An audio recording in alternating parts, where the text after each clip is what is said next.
I'm Chris. I'm from Clifton, New Jersey. I'm Leonardo, Clifton, New Jersey also. Okay, and why are you here today at the recent rally? I'm here to have fun and show the nation that we godless people have a voice.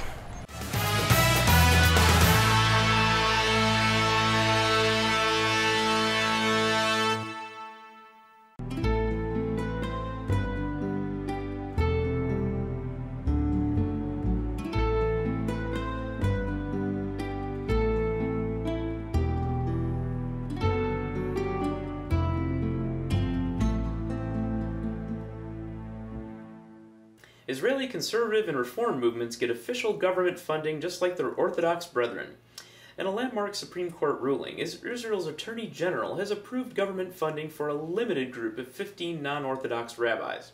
The breakthrough decision in favor of the more liberal, conservative, and reform movements is considered a victory for the Jewish groups who've been marginalized by the dominant Orthodox tradition.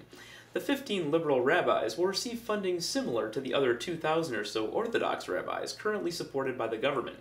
The conservative and reform entities are popular in America, where there's tolerance for ordained women, gays, and interfaith marriage. It may come as a surprise to some people, but the majority of Israel's population is secular. The government's policy to support only Orthodox rabbis leaves most people with a choice between strict Jewish tradition that is out of sync with modernity or to remain secular. Citizens who choose not to conform with the strict Jewish Orthodox standards face difficulties getting married or having a proper Jewish burial. Many venture overseas to get married and must be buried in special non-Jewish cemeteries. To avoid a direct conflict with a strict state-run rabbinate, the fundings for these liberal groups will come from the Ministry of Culture and Sports. The decision has sparked outrage among Orthodox leaders. Among them is Orthodox cabinet member Daniel Hershkowitz, who said that, quote, "I have no problem with the heads of these communities getting funding for their cultural activities. My problem is with the state of Israel recognizing them as rabbis." Hershkowitz plans to voice his objections with Prime Minister Benjamin Netanyahu as soon as a meeting can be arranged. The effort to change how resources are allotted began with American-born reformist Rabbi Miri Gold, who petitioned the Supreme Court in 2005 for equal financing. Conservative leader Yitzhar Hess stated that more and more Israelis are taking back their Jewish identity and realizing that orthodoxy is not the answer. She went on to say that this is a shift that has yet to materialize in politics, where they have to realize that Israeli society is ready for a paradigm shift. A Texas man is charged with threatening violence to stop the construction of a Tennessee mosque. People living in Murfreesboro, Tennessee have been divided for 2 years because of the construction of a mosque in their community. Furthermore, the local Islamic Center has been receiving various threats since the project started, but there may be some relief in sight. On June 22nd, the New York Times announced that a Texan had been indicted and accused of threatening violence. Last September, Javier A. Correa, age 24, of Corpus Christi, Texas, supposedly left a long and threatening message on the Islamic Center's answering machine. According to the accusations, the message contained plenty of threats and profanities, including the following sentence: "On September 11th, 2011, there's going to be a bomb in the building." Over the last 2 years, the construction site has repeatedly been vandalized and equipment set on fire. The FBI and other agencies believe that a 2010 fire can probably be defined as a hate crime and are still investigating the event. According to United States Attorney General Jerry Martin, we're hoping to send a very strong message to any would-be individual who would threaten a mosque or take an action that would result in an individual's constitutional rights being violated. Will Catholics become swing voters in the upcoming American presidential election? A compromise has yet to be reached between the Catholic authorities and the American government on the subject of birth control. In an attempt to win the Catholic vote in the upcoming election, President Barack Obama has offered a compromise that would allow religious employers to provide birth control at the government's expense.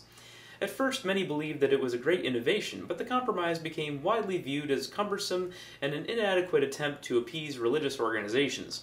Some right-leaning religious groups went so far as to say that it was an affront to their religious liberty and rejected the compromise outright. The controversy stems from the Catholic belief that birth control is tantamount to the murder of a human life, especially in the case of the morning after pill. Consequently, Catholic authorities are unwilling to provide for or condone the use of contraception, despite the fact that many of the faithful choose to use contraceptives anyway.